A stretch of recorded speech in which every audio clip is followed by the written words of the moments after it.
Hello, everybody, and welcome. I'm Andrea Camburn for News Press TV with my guest, Chris Mitchum. He is one of the 8 challengers seeking to unseat incumbent Democrat Lois Capps in California's 24th Congressional District. Chris, thanks so much for joining us today, taking a little time to get to know you. Well, thank you, Angie. It's a pleasure to be here. We're happy to be here. So here's what we know about this man, Christopher Mitchum. He was born the second of 3 children in Los Angeles and attended Webb School in Claremont. From there, he went on to the University of Pennsylvania for 4 years, with a junior year abroad at Trinity College in Dublin. He earned a BA and completed 1 year towards an MBA at the University of Arizona, where he also found a little work as an extra at the old Tucson Western film set for a whopping $13.80 a day. It included a free lunch, Important. Of course. They never get a free lunch, but apparently you did. Since then, his film career has taken him around the world, earning him numerous awards for his work in over 60 films, including 3 movies made for television and 1 miniseries. Known best as an action star who often performed his own stunts, he has had the joy of starring in films with such Hollywood legends as John Wayne, Maureen O'Hara, Ernest Borgnine, Sammy Davis Jr., Tom Selleck, Tony Curtis, Carl Malden, Barbara Hershey, Dorothy Malone, James Colburn, Charlton Heston, and, yes, his father, Robert Mitchum, just to name a few. A Santa Barbara resident since 1984 who has served as a fundraiser and board member for several local organizations and charities, Chris gained statewide experience dealing with the federal government as chair of the Juvenile Justice Delinquency Prevention Commission for the state of California, Office of the Governor, where he coordinated federal guidelines to develop and fund statewide delinquency prevention programs, was able actually to direct over $4 million to Santa Barbara and Ventura Police and Teen Court programs. Chris Mitchum also served 6 years on the board of directors at the same 74,000 plus member Screen Actors Guild that previously had launched Ronald Reagan to the California governorship.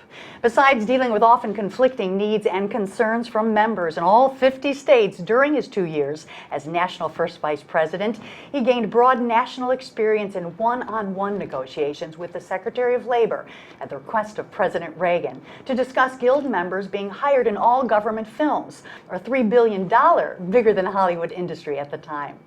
In 1998, at the request of California State Assembly leader Bill Leonard, he ran for the 35th Assembly District. Outspent by nearly 10-1 by his Republican opponent, he lost in the primary election for California's 24th Congressional District by a mere 4.2%. So I am out of oxygen. Did we leave anything out, Chris? You know more about me than I do. Wow, that was amazing. This is a national position. And although local issues are very important, and I have a great deal of experience dealing with a lot of local issues, I do have a lot of experience on an international level as well. I lived and worked in Spain for 3 years, so yo entiendo el corazón and passion of the Latino. Mm-hmm.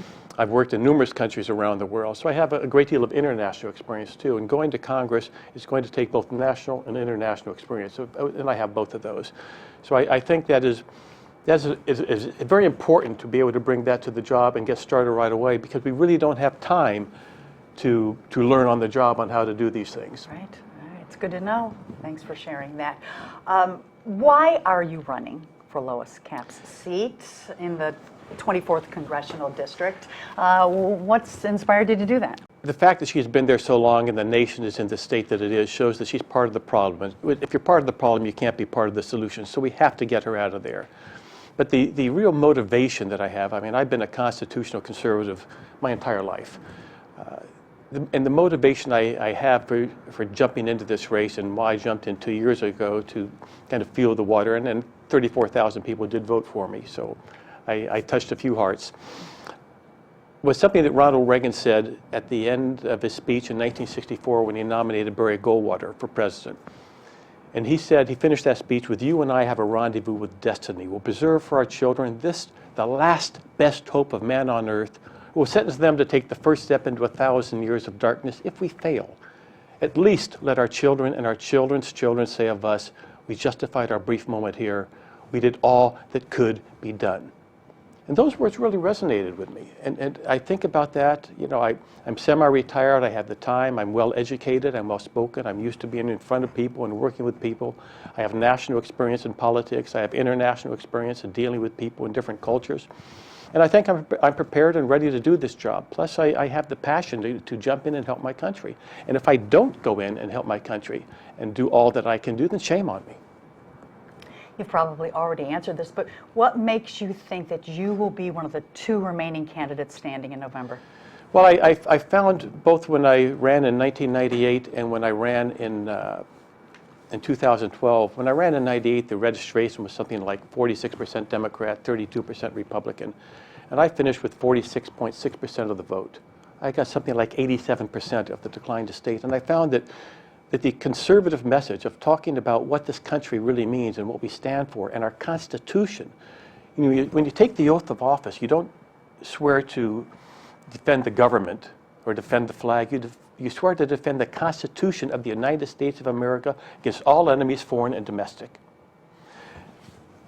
And I have the passion, being a constitutional Republican, to jump in and do that. I don't want to be a politician and play political games and get earmarks. I want to help my country and get us back to being the exceptional nation that we are. And the way to do that is to go back to our Constitution that made us great, and it can return us to greatness again. So, Chris, what do you think are the major issues in this campaign? Well, I think the primary issue in this campaign is the economy. And the economy is not a single issue with a single silver bullet that's going to correct it. It's a tapestry of a number of different things. On the government side, we deal with the whole structure of our spending. We need a balanced budget amendment. To correct the spending, I like Connie Mac's plan. They call it the Mac-Penny plan. It's an 8-year plan. It starts off the first year, you freeze the budget to what it was the previous year. You don't have any automatic 7.5%, 8% increase. The next 6 years, you cut 1 penny, which is why it's called the penny plan. 1 penny from every dollar that's spent in government. Now, anybody who runs a household knows how easy that would be. You do that for 6 years. Year 7 and 8, you freeze spending at 18% of gross domestic product. And the reason why you do that, and this is Hauser's law, it's been shown that no matter what the individual tax rate is, the money brought in to the government from individual taxes is 19% within a half a point of gross domestic product. So if you freeze spending at 18%, you're going to have a 1% of gross domestic product surplus each year. What that plan does in just the 8 years, it cuts $7.5 trillion in spending. You have a balanced budget and a surplus every year from then on. So it makes a great deal of sense to do something like this. Will it be severe? It probably will, and there'll be some people who complain about it, especially liberal Democrats. But it is something that can get our country back on track, get our dollar sound again, and start paying down this huge debt that Obama and his administration has given this country. On the other side, back out here where us people are, we need jobs. And the best way I can see to do jobs, you look at North Dakota and Midland, Texas, is to develop our natural resources. Both of those places have less than 3% unemployment. I saw an interview with a guy over a year ago. He was living in his car in North Dakota. He had driven from Oregon to get a job. The median income was $82,000, $83,000 a year. There was no housing. He had no place to live.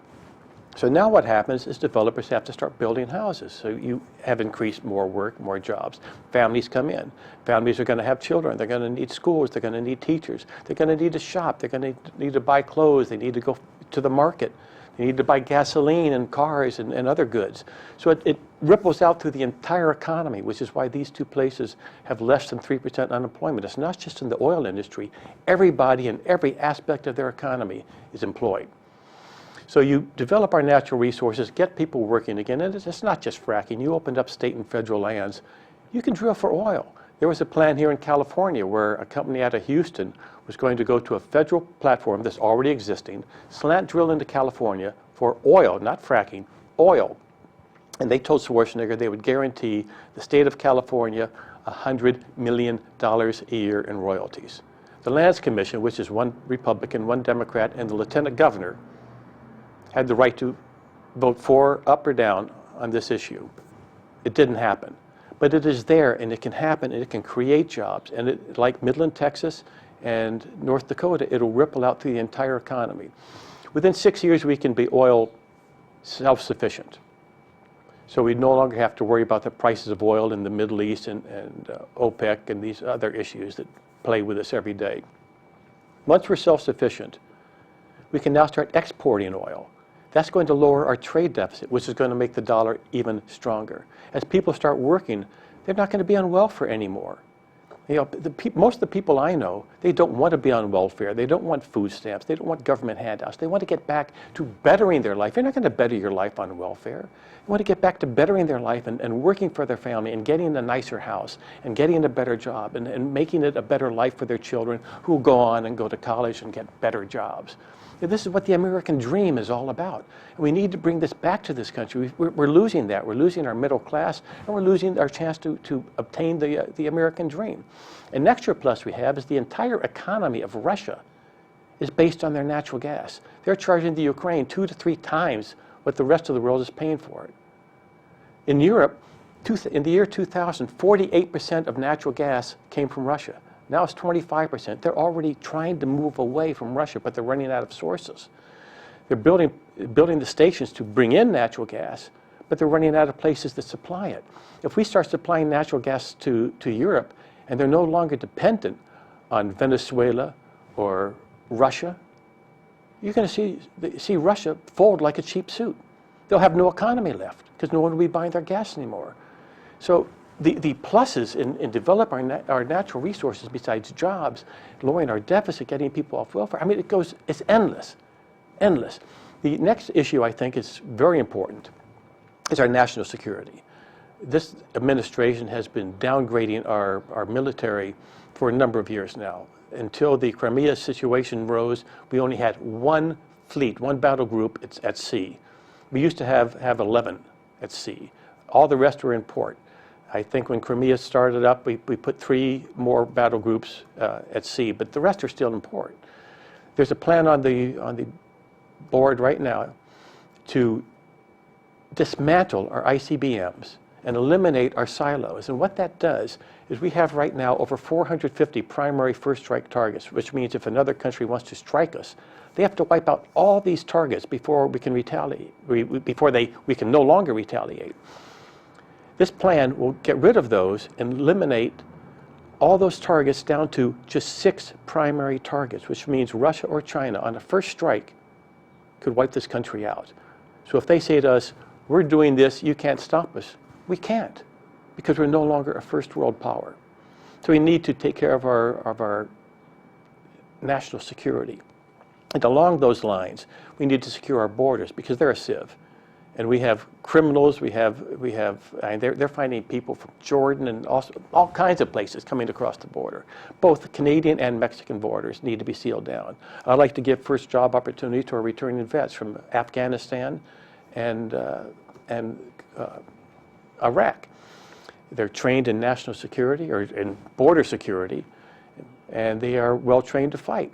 Seal down our borders, and once our borders are closed off, now we can go and start a strong E-Verify with strong penalties to those who are violating it. So we have now people who are qualified to work and allowed and legal to work in this country are the ones who are working. We also, from a federal point of view, stop the block grants to states that are giving welfare to illegals who are not documented. That'll get more people off the dole, and they'll be returning home just by attrition. And then we can start looking at the ones that are still here. We need a PACERO program to take care of our agriculture and get the PACERO program up and running. It used to exist when I was growing up in California, and it went fine. People would come in, they would leave their families in Mexico, they would work the crops in California and migrate to other states, do the crops for 3 to 5 months, and then go back to Mexico with a suitcase full of money. They'd live in their home with their family, very happy, and be doing very well. Our crops would be doing fine, and it worked. So get the PACERO program or something very much like that working again. And once we have these things, now we can start addressing the people who have been here for a long time, who have established themselves, and to see if we can patriate them into becoming citizens, or at least certainly valid legal work people. But I think that would take a lot of pressure off what is there, and we also need to rework our immigration program. I had a friend who years ago wanted to migrate to the United States from England. After 7 years of paperwork, he gave up, and he's now in Le Havre, France. So we need to take care of what our immigration system is supposed to do. We need to stop the anchor babies from people who are illegal here having babies, and all of a sudden the baby is a legal citizen and can decide to become an American citizen when they hit 21, and it gives the parents the opportunity to start having the services of the United States because they have a child who is at that time legal. We need to get rid of that as something that's taking place. So the economy and national security I think, are two primary issues, but as I said, they're a woven tapestry, and you take care of those two things, and you create answers to a lot of different things as well. All right, we've talked about a number of things that are near and dear to your Well, heart. as I say, it's a woven tapestry, and when you start on one issue, you kind of branch out into numerous issues and address them all. Is there anything we haven't touched on that you would like to say to our viewers today? Well, I guess probably the main thing is that I am a constitutional Republican, and I have both a strong love and a strong passion for my country. I have the experience that I can go into Congress and I can hit the ground running, and I can start working right away. I'm endorsed by Congressman Tom McClintock of the 4th California District. I'm endorsed by Congressman Colonel Paul Cook of the 8th California District. On local issues, I'm endorsed by the Howard Jarvis Taxpayers Association. I mean, these are organizations of people who know that I can do the job, that I'm prepared, and I'm ready to go to work. All right, Chris, thank you so much for sharing a little time and letting us get to know a little bit more about you and the issues that are important to you. We wish you the best of luck. Thank you, Andrea. Thank you.